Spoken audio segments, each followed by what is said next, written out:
This is Bangladesh. The country which was once called a basket case, now being one of the fastest growing economies in South Asia. Just not this, it is even outperforming some of the big players in the region. This country has seen unprecedented growth in the past decades, with average economic growth of 7% in the last 11 years. Their GDP rose from $100 billion in 2009 to almost $303 billion in 2019. That's a massive 200% increase in 10 years. So how the Bangladesh economy is growing so fast? And is this the next Asian tiger economy? Well, let's find out. The country has a very rough history. In 1971 they got independence after a lot of struggles. Still, things weren't that good. After independence, the government simply did not have the ability to meet the basic needs of their citizens. And to make things worse, in 1974, just after the independence, a famine struck the country. According to some estimates, it took 1.5 million lives. In addition, political instability and military coups worsened the economic growth. The industrial growth was also slow, and there were many reasons for that. Like the War of Independence, which had crippled the transportation system. Hundreds of road and railroad bridges were destroyed or damaged. And rolling stock was inadequate, and in poor repair. Now, even though Bangladesh had a large workforce, the vast reserves of undertrained and underpaid workers were largely illiterate, unskilled, and underemployed. In addition, the government implemented socialist policies. Under this, they nationalized much of the industrial sector, which further resulted in inefficiency and economic stagnation. So, in order to get good productivity and efficiency, the government gradually gave greater scope to private sector participation in the economy. Many state-owned enterprises like banking, telecommunication, aviation, and some others were privatized. But among all, there was one particular industry that gave massive growth to the Bangladesh economy. Yes, that was the garment industry. If you visit the world's best shopping places to buy garments, then there are good possibilities that you are buying made in Bangladesh ones. The country has become the second largest manufacturer of ready-made garments. It is their main item of export, which accounts for 84% of their total exports. You see, Bangladesh has a massive labor force, it is the 8th largest in the world. And because of this, they are able to capitalize upon low-skilled labor, to create ability in the labor-incentive export industries. This is the same principle followed by most of the Asian nations for their industrial sector, specifically for manufacturing. Today, the garment industry in the country provides direct employment to 4 million workers, and indirect employment to nearly 10 million people. Also, 80% of workers in this industry are women. This has a good impact on women empowerment in the country. Plus, the country's garment industries are benefited from custom-free access to many Western countries. This is because many foreign countries remove the export duties for least developed countries. This also helps making their products more competitive. Another major pillar to the Bangladesh economy is remittance. Remittance is the money that workers who work in another country send back to their home. In 2019, nearly 10 million migrants sent over $18 billion in Bangladesh. This is nearly 7% of their total GDP. This has created a steady flow of foreign currency in the economy. A World Bank report found that households where a member is working abroad have higher savings and income.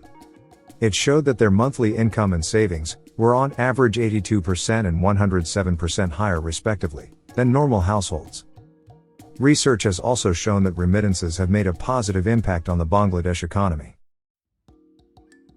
Now, as you know, everything has good and bad sides. Yes, we all agree that Bangladesh has achieved good economic growth in a short period of time. But it does not mean that the same formula they have been using will be useful in the future. Many people have warned the government about their overdependence on the garment industry. In an event like a pandemic, where the demand of the garments is low, it will not only impact the garment industry, but also their entire economy. Just not this, their duty-free access to developed countries could end soon. That is because the country is slowly graduating from the League of Least Developed Country. So they will have to pay duties just like any other country. Plus, due to automation, many jobs in the garment industry are at risk. Some estimates show that 60% of jobs in the industry could fade away in the coming years. In addition, people working in this industry are underpaid, and they are working in unsafe conditions. So Bangladesh really needs to diversify its manufacturing sector to high-income jobs, in order to sustain the economic growth. This is happening, but at a slow pace. New ones like pharmaceutical and tech industries are making progress. Next, remittance. This has its own upwards and downwards.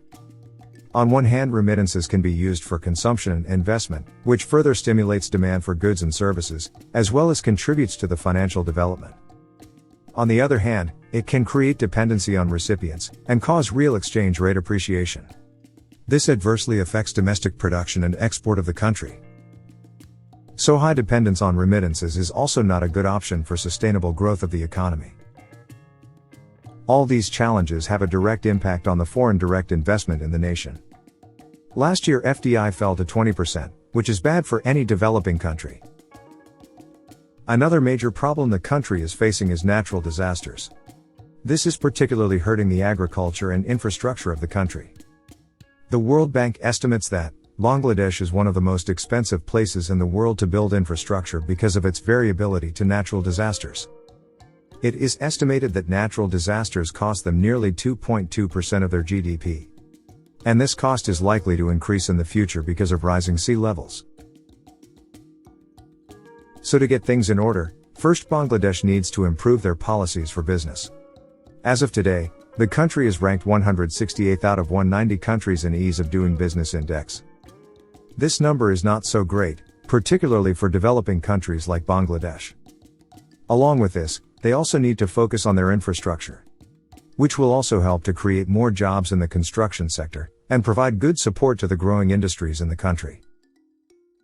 These things could attract more foreign companies and investment.